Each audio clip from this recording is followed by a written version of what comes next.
السلام عليكم، ايه الاخبار؟ في فيديو جديد من فيديوهات الكورس، وعايز اقول لك ان ده واحد من اهم الفيديوهات اللي في الكورس، ان ما كانش اهمهم هو الريتاتش، لان اغلب الثمنيلات اللي هتحتاج تعملها اكيد هيكون محتاج تعمل لها ريتاتش حلو كمان، لانه بيدي شكل حلو جدا للصوره، بيبقى مهم جدا ولازم تتعلمه كويس. فعايزك تركز جدا جدا في الفيديو ده، وطبعا احنا كده كده هنطبق عليه كتير في معسكر التطبيق، بس طبعا الفيديو ده برضه هو اللي بيبني كده في البدايه، لان انا ده يعتبر الوحيد اللي هشرح فيه بالتفصيل، وان انا في التطبيق هتلاقيني ما بشرحش دايما كل الكلام ده، لان انت مش لازم تعمل كل اللي هنعمله النهارده في كل صورة، لان بيبقى في حالات انت ممكن دي تستخدمها في حالة كذا ودي تستخدمها في حالة كذا، فانت مش كل الصور هتبقى نفس الحاجة. طبعا انا اعرفك التفاصيل كلها بشكل عام، والدوج اند بيرن، وازاي تظبط الالوان والعين والكلام ده، وهتلاقيني برضه عامل لك فيديو بعد ده ريتاتش سريع، اللي هو الفيديو اللي هو بنسبة كبيرة الريتاتش اللي بعمله اغلب الصور، اللي هو لو الصورة مثلا عادية مش محتاجة شغل كتير، فاكيد مش هقعد اعمل لها كل الشغل ده، او مثلا عميل هو اللي طالب يبقى ريتاتش بسيط او كده، فمش لازم تعمل لها كل الشغل ده والدوج اند بيرن وكذا وكذا وكده. بس ما تخافش، يعني الحوار مش صعب، هو بيبقى بس محتاج انك تفهم الخطوات وتبقى عارف، بس تركز كويس ايه اللي انت مطالب بيه، مش اي كلام وخلاص، وتحاول برضو ما تأفورش الدنيا عشان الملامح برضو تكون واضحة وواقعية وكده. فبس كده ركز معايا كويس في الفيديو ده، ولو وقفت قدامك اي حاجة طبعا ابعت لنا على جروب الواتس، ويلا نبدأ. طبعا انا هشرح على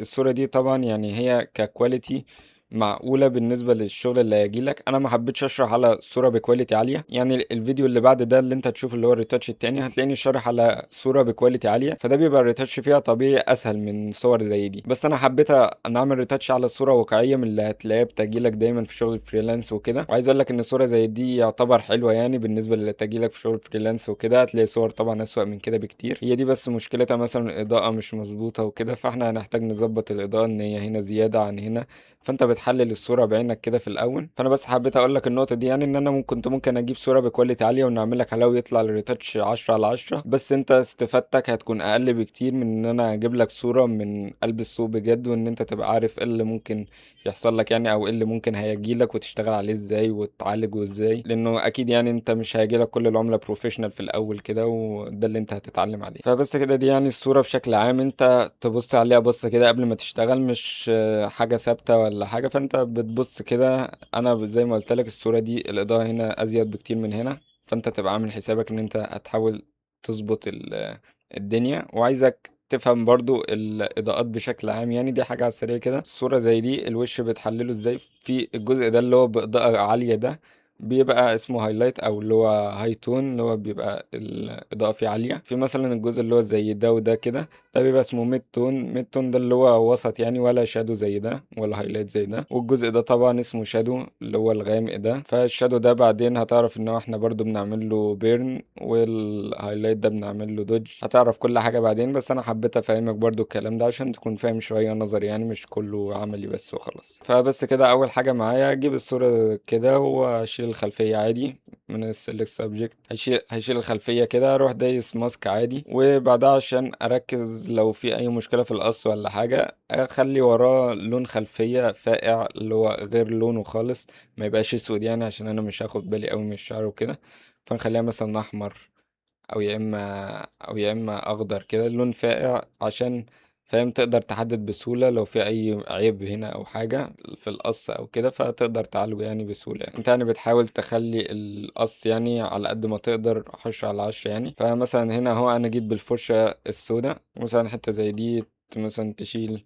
طبعا يعني الكلام ده تشوف انت، هو هنا عملها كويس اهو. عملها كويس ليه؟ لانه زي ما قلت لك قبل كده، اللي هو في السلكت سبجكت تتاكد ان هي كلاود مش ديفايس، فكلاود بيظبطها اكتر بكتير من الديفايس. وفي حاجه كمان بالنسبه للشعر، هو هنا معمول كويس، بس برضه يعني بعدين لو حصلت معاك حسيت ان الشعر مثلا مش معمول كويس، بتيجي هنا على السلكت بعد ما بتعمل سلكت وماسك والكلام ده، بتيجي هنا على سيلكت اند ماسك من الاوبجكت سيلكشن تول. لو مش واخد بالك هتدوس على السيلكت اند ماسك دي، وتيجي هنا على الشعر، يا اما هتيجي على تاني واحدة منهم دي اللي هي بتعمل ريفاين كده للهير، وتفضل ماشي كده على الهير، او يا اما تلقائي في هنا اداة اللي هي تدوس عليها اسمها ريفاين هير. لما تدوس عليها، والمفروض كده شايف لو اخدت بالك هنا بيظبط الشعر على اساس ان هو يكون كأنه واضح ان القص يعني مظبوط جدا. فانت لو جيت من بره كده شايف ده قبل وده بعد، هو ظبطه من اجزاء وعمله بزيادة كده من اجزاء، فانت تشوف يعني. انا الصراحة احيانا بفضلها كده يعني، شايفها مش لازم يعني في الصورة دي لأنه شعره كده كده قصير، الكلام ده لو شعره هايش أو كده يعني، فحبيت أعرفها لك برضه يعني عشان تكون عارفها. بعد ما قصيته كده أول حاجة طبعا بنعملها بنروح على الفلتر وبعدها الكاميرا رو فلتر. طبعا انت ما تتخضش من الكاميرا رو فلتر، هي لو مقفولة عندك كده لو انت أول مرة تفتحها، انت طبعا مش محتاج تعرف كل الكلام اللي موجود هنا في الكاميرا رو فلتر. اللي محتاج تعرفه أول حاجة اللي هي اللايت والكلر، احيانا ممكن تحتاجها لو في فايبرنس ولا حاجه حبيت تزود عليها. وتيجي برضو على الافكتس هنا، الافكتس هنا برضو اللي هي بتبرز الشخصيه بيبقى مهم يعني في اغلب الوقت. وبتيجي تحت هنا على ديتيل، يعني الاربع حاجات دول بنسبه كبيره اكتر حاجه بتحتاجهم. احيانا بسيطه ممكن في الصوره دي ممكن نستخدم الكلر ميكسر، هقول لك ليه، بس خلينا دلوقتي في الاساسيات دي اللي هم الاربعه دول، وخصوصا يعني اللايت برضو هي ممكن تعتبر اهم حاجه يعني. فهنعمل ايه؟ اول حاجه برضو لو حبيت تخلي تدوس على الزرار ده عشان تخلي الصورتين جنب بعض كده، انا فضلت دايسه على المسطره عشان اشد بس كده، واجي بقى هنا ابص زي ما قلت لك انا من تحليلي للصوره كده فهمت ان الحته دي زياده، فهنحتاج نقلل هايلايتس. نقلل هايلايتس اللي هو الجزء اللي انا قلت لك اضاءة زيادة اسمه هايلايتس، فهنقلل هايلايتس. شايف الجزء ده بيقلله ازاي؟ فهو اهو قلل هايلايتس اهو، لما قللناه جامد شايف خلاه الهايلايتس قليل. احنا طبعا مش هنحتاج كل ده. الشادو هنحتاج نزود شادو، الجزء ده غامق بزيادة، فنزود جزء الشادو شوية حلوين لأنه هو هنا غامق قوي. الوايتس والبلاكس دي برضو حاجة اللي هو الحاجات البيضة، انت تشوف الحاجات البيضة ماشي، ممكن نزودها شوية، البلاكس نزودها شوية. طبعا الكلام ما بيبقاش ثابت يعني، انت بعينك هتشوف كده يعني، انت حتى لو مش عارف البلاكس دي بتعمل ايه شدها كده على الاخر وتقللها كده على الاخر تشوف مين الاحسن. اهو البلاكس لما نزودها بقت احسن، فمش لازم قصدي تعرف الكلام كله نظري، كده كده التطبيق والعملي هو اللي هيفرق معاك. وفي الصور المصغرة زي ما قلنا في اجزاء النظري وكده بنحب يبقى الكونتراست عالي، فممكن نزود سن الكونتراست كده عشان الملامح تبرز اكتر وتبقى واضحة. تزود سنة اكسبوجر ده اضاءة يعني بشكل عام. تشوف بقى حاجة زادت حاجة قلت نقلل سنة هايلايتس اهو. تظبط بقى كده بشكل عام، كده كده مش الشكل النهائي لسه. وبقى في الكلر هنا ممكن بقى بتظبط شوية السكين تون بتاعه، لو حسيته مثلا ان هو هنا محمر شوية ممكن توديه سنة ناحية الاصفر. لو حسيت الالوان فاقعة زيادة ممكن بتقلل شوية الفايبرنس ده، فاهم؟ او لو حسيتها بقتانة ممكن بتزود شوية في الفايبرنس كده. انا ممكن عادي نخليها زي ما هي مش محتاجين هنا. فالكلر زي ما بقولك مش دايما بتستخدمها، لان احنا لو احتاجنا نغير في الكلر او الالوان وكده ممكن من بره بنعملها بالكلر بالانس يعني ونتحكم فيها براحتنا اسهل. فبعد كده بتخلص مثلا اللايت تشوف لو محتاجه كلر ولا حاجه، وبعدها تنزل هنا على الافكتس. الافكتس دي لو بصيت هنا فيها تكستشر وكلاريتي، دي بتبرز الملامح والاجزاء اللي هي السوداء وكده. فانت بص التكستشر لو زودتها اعلى حاجه شايف بتعمل ازاي، لو قللتها شايف بتبهت الدنيا ازاي. فممكن بنزودها شوية، بس لما بنزودها لو اخدت بالك الاجزاء السوداء وهنا الحبوب والكلام ديت اللي بتزيد اكتر، فانت تبقى عامل حسابك على الكلام ده، واحنا كده كده هنشيل ده بس يعني تبقى عامل حسابك. وممكن نزود شوية كلاريتي. لو حسيت ان الاسود زاد لما بزودت كلاريتي او تكشر بتروح طالع فوق تزود في البلاكس على اساس يبيضها اكتر. فانا زي ما بقولك انت اهم حاجة تبقى فاهم دي بتعمل ايه ودي بتعمل ايه، وتبقى طالع بقى نازل. حسيت انا مثلا هنا الهايلايت زادت نقلل كده شوية، تظبط يعني انت الدنيا مع نفسك. نيجي بقى تحت هنا على الديتيل دي اللي هي الشاربنينج وكده. شايف الشاربنينج دي؟ شايف بتبرز الشخصية برضو حاجة شبه التكستشر، بس الشاربنينج برضو كده زي ب... انت يعني شايف بعينك يعني مش عارف اوصفها قوي، بس يعني هي الشاربنينج ممكن بنزودها شوية حلوين، وفي نفس الوقت بنزود مع النويز ريدكشن على اساس ان هي بتعمل نويز. الشاربنج دي بتعمل شوية نويز، فاحنا بنبقى عايزين نقلله بقى، فبنزود النويز ريدكشن اللي هو عشان يقلل النويز ده. فبتبقى حاجة زي دي كده. شوف كده دي هنا قبل ودي بعد. وممكن برضو من الزرار ده كده نشوف نفس الصورة. الصورة دي يعني كاميرا رو فلتر عاوز اظبطناها شوية، حاسس ان هي محتاج نزود شوية في الألوان، في الإضاءة قصدي، عشان الإضاءة قليلة. وتشوف برضو كده من بعيد لأن هي الصورة هتكون متشافة من بعيد، فانت تبقى شايف الالوان عامله ازاي وكده. فانت ممكن توافق بكده دلوقتي، تروح اعمل اوكي مثلا دلوقتي كده، توافق بدي بشكل عام. لو احتجت عادي هتروح دايس هنا تاني وترجع لها. ففي حاجتين هنا في الجزء ده. الجزء ده مثلا الشادو فيه عالي لسه، يعني الجزء ده غامق، وفي نفس الوقت في اللون الاحمر ده انا عايز اشيله. فاول حاجه اللون الاحمر ده نشيله ازاي؟ هنروح عادي على الكاميرا رو فلتر بتاعتنا، والكالر ميكسر اللي انا قلت لك عليها لو في الوان او كده، ننزل كده على الكالر ميكسر اللي هو بقى يظبط الالوان وكده. فنيجي هتلاقي هنا في هيو في ساتوريشن.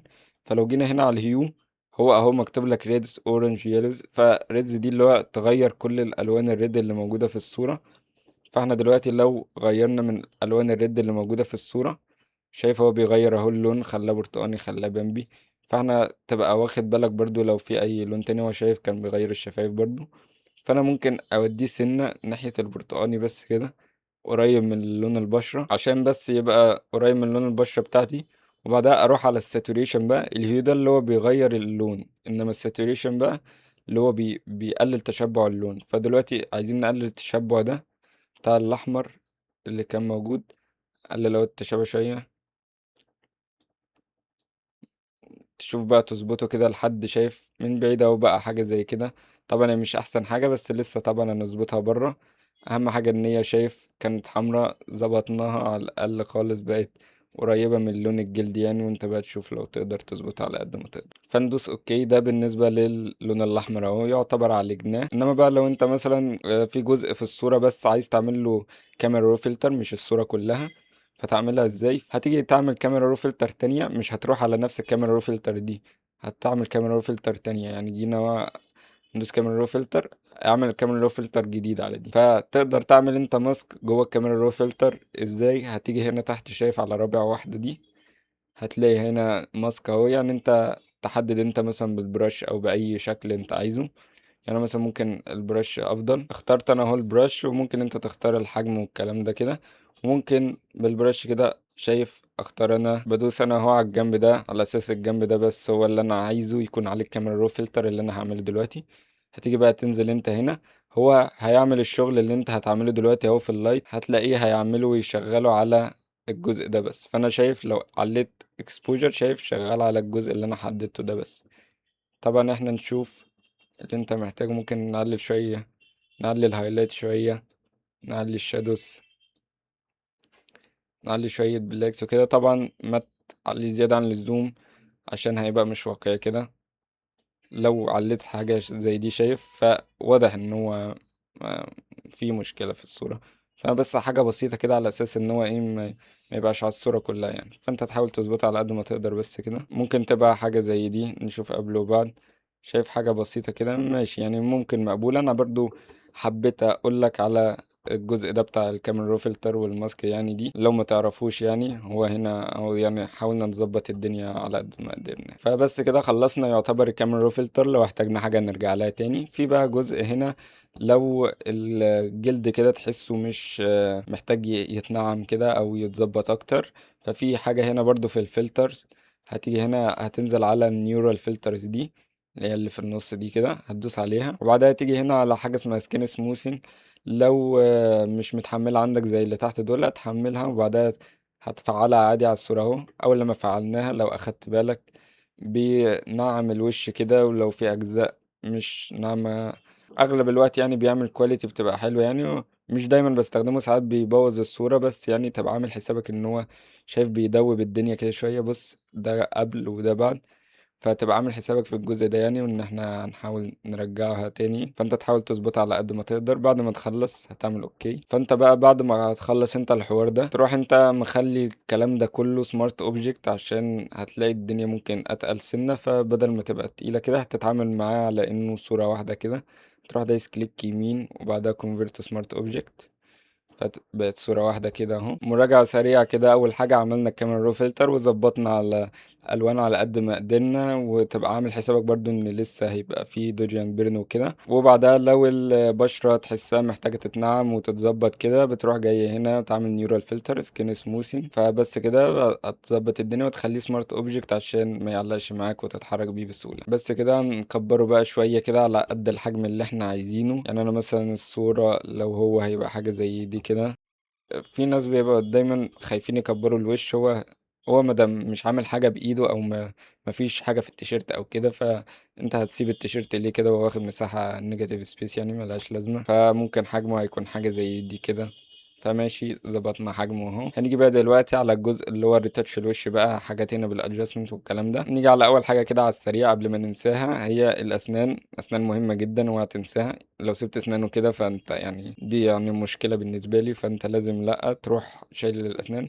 اسنان ليها طريقتين، يا اما تعملها بالهيو ساتوريشن، ودي يعني هي بتيجي بالهيو ساتوريشن اهو، وتيجي هنا بالاوبجكت سيلكشن تول، او ترسم اي حاجه وتختار بس الأسنان. خلينا نرسم أحسن، بلاش Object Selection. هتيجي هنا على الهيوان ساتوريشن، تقلل الساتوريشن، وبعدها تزود اللايتنس كده. انت ركز على الأسنان بس، هتبقى مثلا حاجة زي دي. هنروح دايسين كنترول وآي عشان نعكس الماسك، وبعدها نرسم احنا هنا بالفرشة البيضة بس على الأسنان عشان نبيضها كده. تاخد انت وقتك عادي براحتك، انا بس بشرح الفكرة. انت كل حاجة تاخد فيها وقتك براحتك، لأن انت كل ما اخدت وقت وطلعت كواليتي احلى، اكيد يعني ده هيصب في صالحك يعني. فانت اهم حاجة يعني تطلع اعلى كواليتي يعني. بس كده شايفين، هي حاجة زي دي بقى انت ممكن بقى تظبط انت تاني، تشوف تظبط انت على قد ما تقدر. دي يعني الطريقة، بس انا ما بحبهاش الصراحة. يعني اغلب الوقت، او انا مش عارف، بس يعني انا ما بحبهاش خالص. ممكن هي ليها طريقة احسن او كده، بس انا اللي بحبها باجي هنا على اللاير، باجي لاير فوقيها، بعدها اعمل كليمنج ماسك على اللاير دي، اعمل كليمنج ماسك على الصورة يعني قصدي. وبعدها بالبراش تول عادي اختار اللون الابيض وهاردنس صفر واي سايز بقى انت حابه، واجي هنا بقى ارسم انا بايدي او بالاوبجكت سيلكشن تول اي حاجه. ترسم كده على الاسنان عادي بالبرش. دلوقتي استنى بس، ما تستعجلش على الحكم، اكيد مش هسيبها كده. بعد ما خلصنا كده هتروح جاي هنا على اللاير. بص كده، ركز كويس في الحته دي اهم حاجه. هتيجي على اللاير وبعدها النورمال، او تختار البليندنج مود بتاعها، وتيجي هنا تغيره لكولر. شايف لما غيرته الكولر هنا، ده قبل وده بعد اهو. فانت لو بصيت كده من بعيد هي حلوه اهي. لو حسيتها بزياده بتقلل شويه اوباستي ولا فيل. وبعدها ببقى عايز برضو تديله شويه برايتنس وكونتراست كده. فتروح جاي هنا على الثمنيل بتاعت اللاير دي، تفضل دايس كنترول، هتلاقي الشكل بتاع السلكت ده طلع لك. وبعدها لما تدي كليكاية هتلاقي اختار لك نفس السلكشن بتاع الاسنان.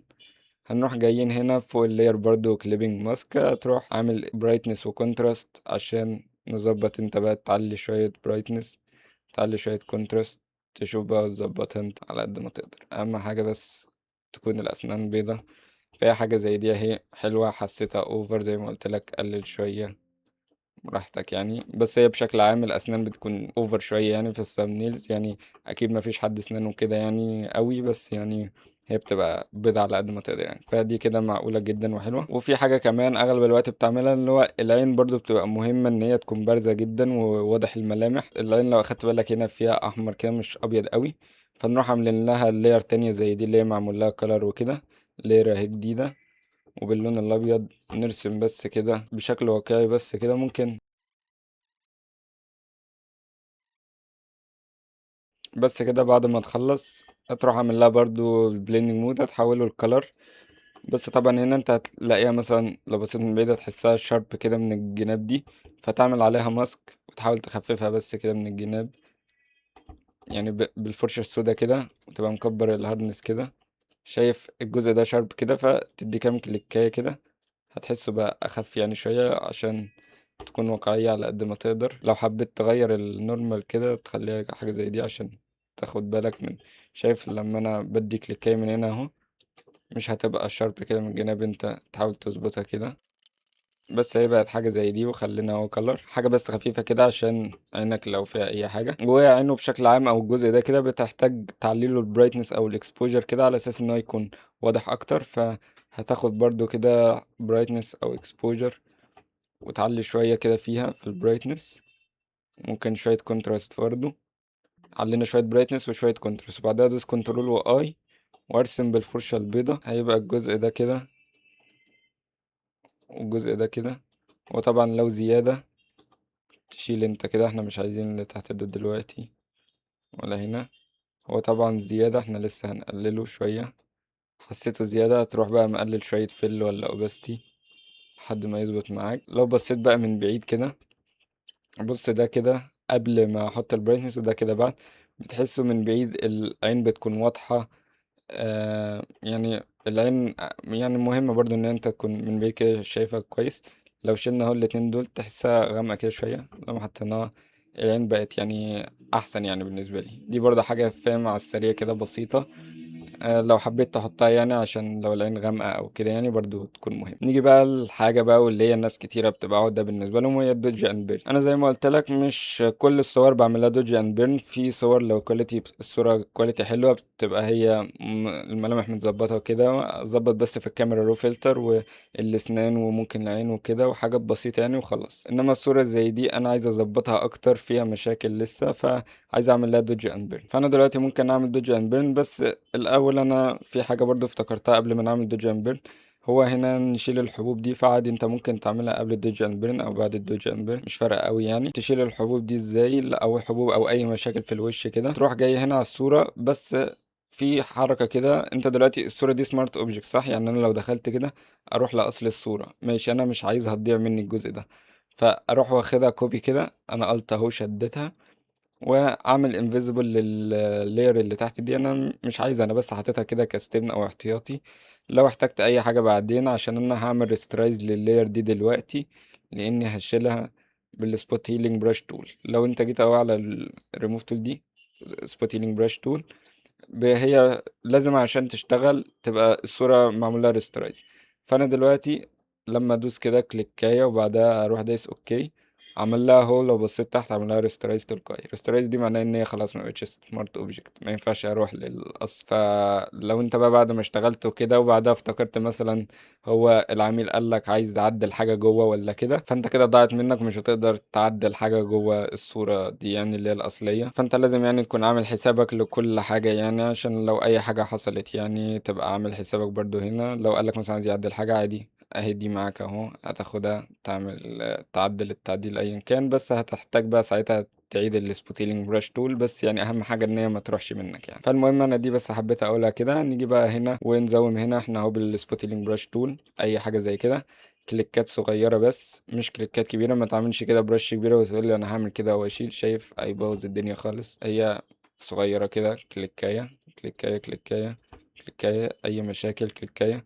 ما تقعدش برضو رايح جاي كده عشان هيبوظ الدنيا. بس كده اهو ظبطنا الدنيا اهو. ونيجي بقى دلوقتي على الدوج امبيرن. فهو الدوج امبيرن عايزك تركز بقى فيه كويس، لان هو يعني هو ليه تكنيك معين ومش بيبقى حاجة ثابتة زي ما قلت لك. هي انت بتحلل الصورة برضو تاني، تشوف ايه هي الهايلايتس وفين الميدتونز فين الشادوز. احنا دلوقتي هنعمل دوج معناه ان هو بيفتح اجزاء الفتحة، والبيرن اللي هو من اسمه بيرن بيحرق، فهتلاقيه بيغمق الأجزاء الغامقة. بنعمله ليه؟ عشان يبرز الشخصية أكتر والملامح أكتر، فأنت هتحس إن الملامح بقت 3D أكتر، الملامح واضحة أكتر كده. فهو طبعا ليه كذا طريقة يعني، أنت ممكن تلاقي بتاع 4 5 طرق للدوج أند بيرن. في أصلا هنا أداة اسمها دوج أند بيرن، بس أكتر واحدة فليكسيبل وأكتر واحدة بتستخدم ممكن وأنا بستخدمها، وهي بطريقة الكيرفز. هتيجي هنا برضو فوق اللاير كده، هت...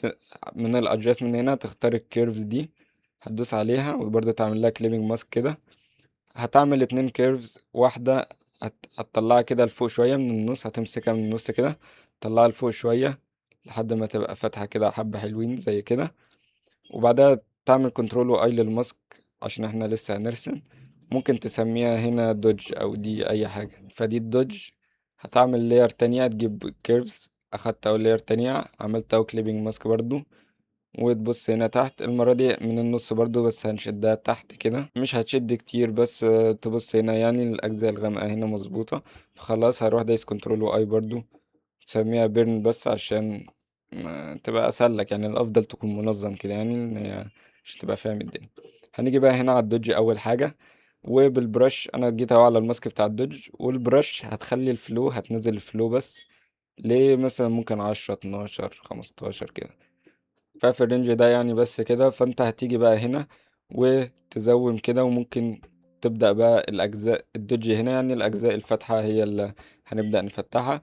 في بقى ممكن انت تشتغل كده عادي يعني مفيش مشكلة، وفي ممكن فوق الشغل ده كله هتروح جايب البلاك اند وايت كده، عملت انت بلاك اند وايت، جيت اهو على الادجستمنت عادي مفيش اي مشكلة. بعدها في ادجستمنت اسمها بلاك اند وايت، هيحول الصورة لبلاك اند وايت، هيبقى احسن لك يعني من لما تشتغل بالالوان. هنا واضح اكتر يعني من الغامق ومن الفاتح، مفيش اي حاجات يعني انت تبقى متلخبط فيها. فهي اهي بالبلاك اند وايت، ماسك انا الدوج اهو بالبراش تول في الماسك بتاع الدوج، والفلو طبعا 12 13 كده. انت طبعا هتعملها ازاي، اللي هي برضو تكنيك، انت الجزء ده مثلا اهو فاتح، عايزك بقى تركز فيه لان هو الاجزاء الفاتحة هتبقى اكتر حاجة هي اللي فيها اضاءة، فهتتك عليها حبة حلوين. فمثلا اهو هنبدأ بيها كده، تتأكد ان هي الفرشة البيضاء، نبدأ بيها اهو كليكاية وتكبر شوية كليكاية كده، اما يشدنا هنا كام كليكاية. هنيجي بقى مثلا هنا الجزء ده، شايف هتروح ماشي كده حاجة بسيطة. الجزء ده هنا اهو ماشي كده، تصغر شوية ماشي كده، الجزء ده تمشي كده. فانت مش البرش لو واخد بالك انا حاطط ايدي اهو على الجيم والدال اللي هما بيكبروا يصغروا البرش، واصغر شوية اكبر سنة، اشوف انا بقى الاجزاء دي اصغر شوية اهو، حاجة ما عجبتكش كنترول وزدت على طول. الودان برضو بتشوف انت اهو، شايف اجزاء هنا اهو بالبرش الصغيرة، تحاول تظبطها انت. لو حاسس ان الابيض والاسود مش ماشي معاك او انت مش فاهمه عادي، ممكن تعملها بالالوان عادي عشان تقدر تلاحظ الفرق. شايف مثلا هنا شفته اهو، شايف الجزء ده فاتح، تعملها اهو كده. تشوف انت بقى ممكن تطلع مثلا عينه برضو من هنا، تدي كليكاية هنا، تدي كليكاية هنا، ممكن تكبر بقى شوية عشان الجزء ده حلو، تدي كليكاية بس بسيطة كده، على مثلا كليكاية هنا كمان من الجنب. هنا الجزء ده برضو فيه اهو ماشي كده. نكمل كده من غير ابيض واسود عشان تكون فاهم برضو. شايف الجزء ده اهو بين الشادو والهايلايت، فممكن ندي هنا كليكاية تبرز الدنيا اكتر. ما بتحطش الهايلايتس والشادوز في كل حتة، لان انت لو حطيته في كل حتة انت ما عملتش حاجة، فانت بتشوف اهم الاجزاء واللي عليها الضوء كده. نيجي برضو هنا من الجزء اللي تحت ده برضو بيتعمل له يعني ما تنسوش. نيجي هنا شايف الاجزاء الفاتحة اهي، نعمل هنا اهو من الجنب هنا تحت الرقبة هنا بس كده. ممكن اهو من الجنب هنا الاجزاء دي تديله واحدة كده. بص بقى يعني ده كده، انت طبعا تقدر تاخد وقتك اكتر من كده، بس يعني ده بشكل عام اللي تقدر تعمله. شوف بقى، بص ده كده كان قبل ده بعد. شايف الاجزاء بس الفتحة كده ظبطناها شوية حلوين. لو اخدت بالك الملامح هي بدأت تظهر شوية، فنعمل بقى البيرن عشان البيرن هو اللي ممكن بيبقى احسن كمان وبيبقى مظبط الدنيا اكتر. فنيجي هنا على البيرن برضو نفس الكلام، خليته ابيض واسود. الجزء ده شادو، يبقى هيبقى فيه شوية شغل حلوين، او اكبر واصغر البرش. الجزء الصغير ده حوالين المناخير ده بيبقى مهم برضو، هتتك عليه شوية حلوين عشان يبرز المناخير اكتر. تمشي كده معاه وتمشي هنا معاه.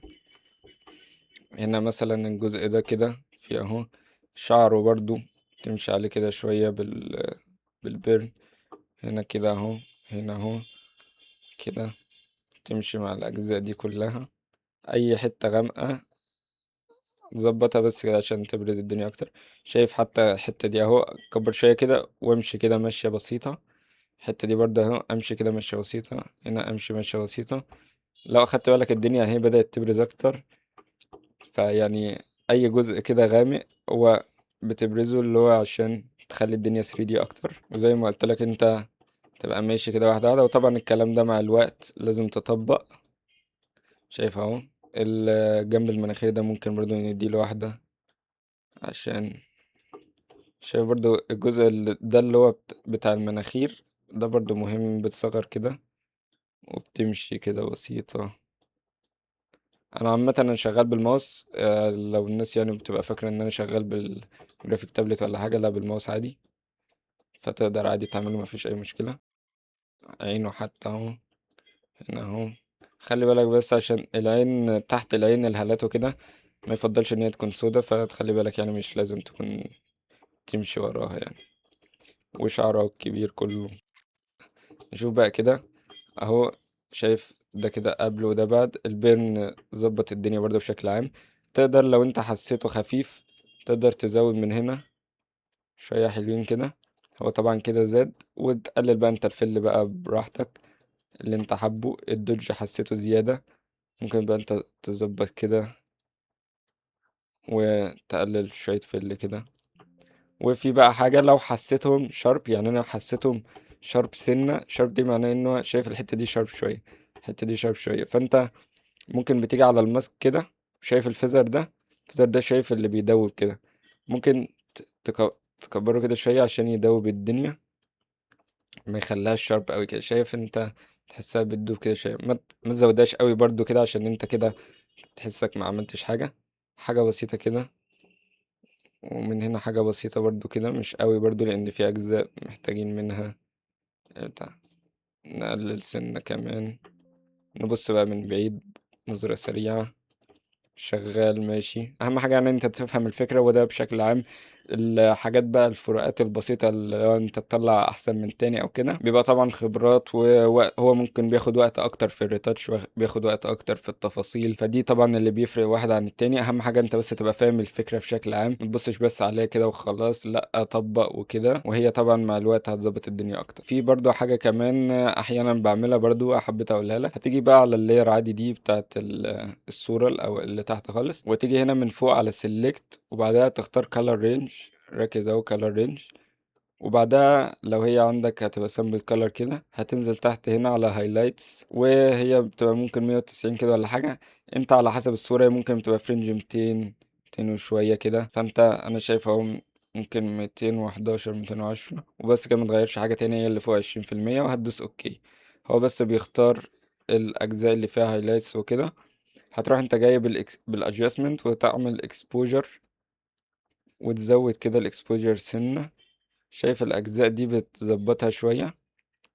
شايف لما علينا كده شوية ممكن احيانا يعني بيكون شكلها حلو. انا حسيت ان انا زودت البتاع شوية، ثانية نعملها تاني. سيلكت اهو، بعدها كارل رينج، نقلل شوية، نقلل شوية خليها 200، 203 مثلا. نعمل برضو اكسبوجر. انت لما بتعمل اكسبوجر تلقائي هو بياخد الماسك ده، بياخد السلكشن ده بيعمله ماسك عنده، فبيشتغل عليه بس هو. نعلي شوية اهو، ماشي حلوة دي. علينا اهو سنة بسيطة. انا مش عايز اللي على التيشيرت ده، هشيل اللي على التيشيرت. ما تنساش الفلو قليل، فشيل اللي على التيشيرت مش عايزينه. شكلها اهو معقول. حسيتها زيادة، بتقلل شوية كده. بس كده اهو. شايف ده كده قبل ده بعد. حتة الاكسبوجر دي برضو بتظبط.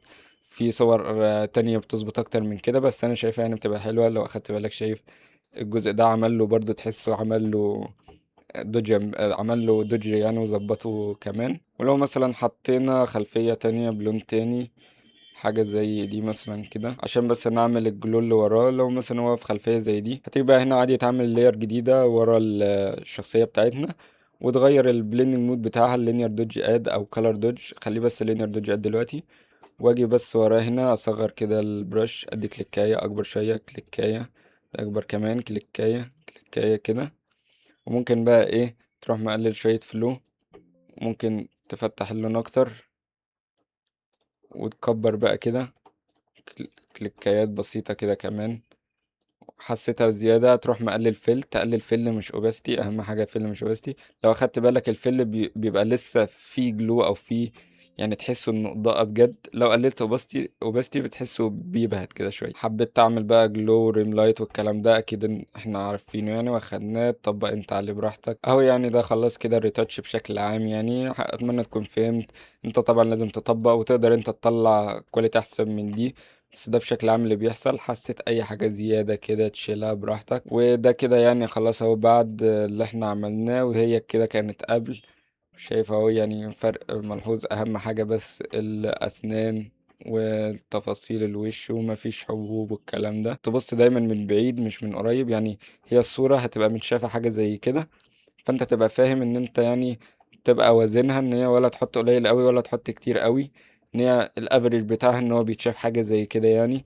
لو لو انت قريب قوي كده ممكن تحس ان هو زيادة شوية، انما لما بتبعد ممكن يبقى عادي يعني. تحاول يعني توزنها يعني وتظبطها انت بعينك وبس كده. زي ما قلت لك يعني لازم تطبق بايدك، اهم حاجة يعني تطبق بايدك. والريتاتش ده خصوصا هتعمل عليه مرة واتنين وتلاتة، فانا عشان كده اللي ممكن هو الحاجة الوحيدة اللي في المطبخ كلها، واللي هو الجزء بتاع التريكات وفي الفوتوشوب وكده، هو اللي عامل عنه فيديوهين. عملت الفيديو ده وفي فيديو تاني بعد ده برضو ريتاتش سريع، اللي هو مش لان عايز افهمك ان مش كل الصور هتعمل عليها ريتاتش زي ده. يعني انا ده بس قلت لك ده يعتبر حاجة صعبة شوية او حاجة من اللي هيجيلك، لان انا لو علمتك في الكورس هنا حاجة اللي هي اسهل حاجة، فانت لما تخش تشتغل مع الناس وكده مش هيجيلك الكلام ده. فانا حبيت اعرفك ايه اللي ممكن يجيلك، وانك تحاول تطلع يعني اعلى كواليتي من الصور اللي بتجيلك يعني. فبس كده يعني اتمنى تكون فهمت الجزء ده. فيلا طبق كده وظبط الدنيا كده وخش على الفيديو اللي بعده.